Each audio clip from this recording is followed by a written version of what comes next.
Guilty ang hatol ng Malolos Regional Trial Court kay Raymond Dominguez. Siya ang tinuturong leader ng kilabot na Dominguez Carnapping Group.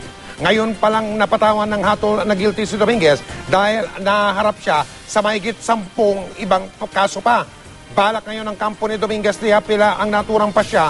Nakatutok si GMA News stringer Romel Ramos, eksklusibo.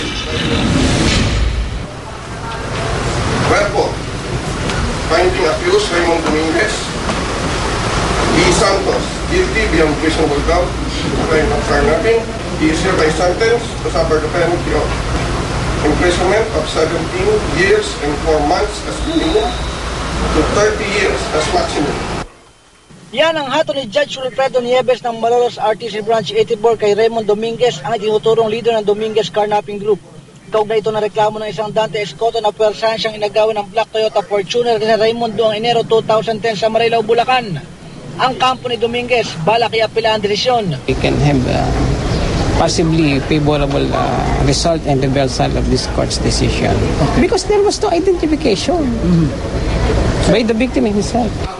Ang paglabag sa Anti-Carnapping Act ang kauna-unahang guilty verdict ng anumang korte laban kay Dominguez na nahaharap pa sa mahigit 10 iba pang kaso sa iba't ibang korte sa Bulacan at Quezon City. Kabilang ang pagpatay sa car dealers na sina Benson Evangelista at Emerson Lozano.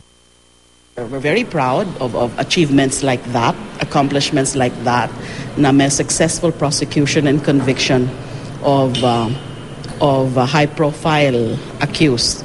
Mahigpit ang seguridad na ipinatupad sa korte. Matapos mabasahan ng hatol, agad na isinakay si Raymond sa BJMP service vehicle upang ibalik sa Maynila. Nagkagulutan pa nga nang biglang may pumutok na baril.